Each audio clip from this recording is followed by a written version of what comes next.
I have an import dialog box open here, and the reason why I'm doing this is that I want to talk about the difference between a managed catalog and a referenced catalog.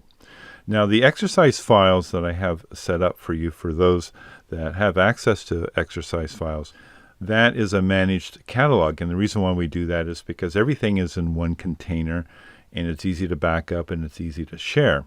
However, there are times when folks will want to have what we call a reference catalog, and that means that the masters will not be stored inside that catalog container, but they'll be stored outside, generally speaking on an external hard drive. And the way that that is determined, at least initially, is during the import process. So I'm setting up a second catalog here. This will not be included in the exercise files, but it is to show you how to set up a referenced catalog.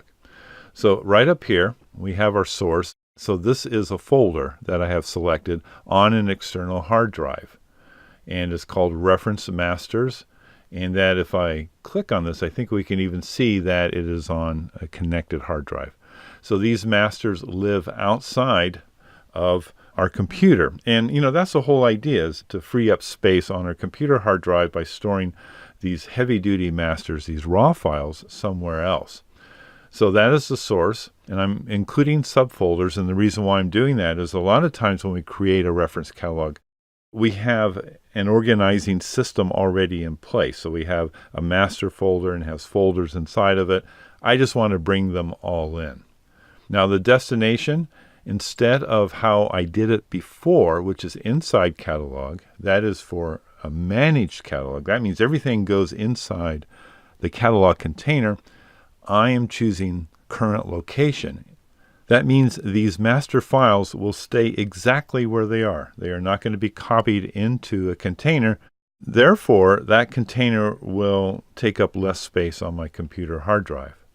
So the catalog container is on my computer, but these raw files are stored on an external drive, and then I'm pointing to them.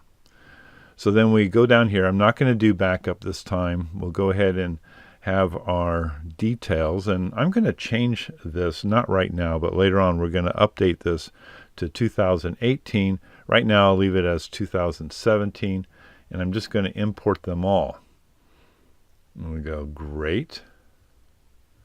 Here's all of our images, and they have been brought into this reference catalog. Now, the whole reason why I did that, other than I wanted you to know how to set up a reference catalog, is that we're going to be talking about how this looks different down here in the folders area. We were in user collections before.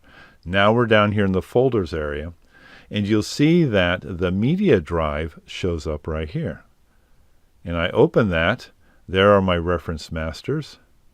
And there are the folders that have these shots. So I'm actually looking into the place where these masters are stored, and that shows up down here in the folders area. Now let's switch over to our other catalog, and I think I can do that here. I'm just going to go to File. We'll go to Open Recent.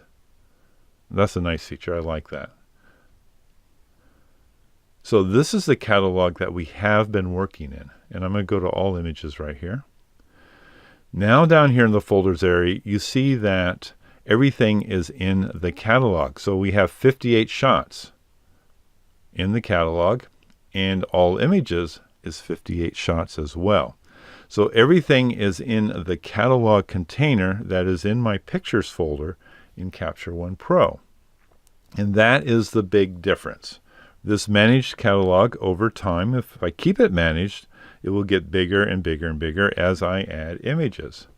However, let's go back to our other catalog, our referenced right here. This catalog will also grow over time because it will be adding previews, and those previews are stored in the catalog container.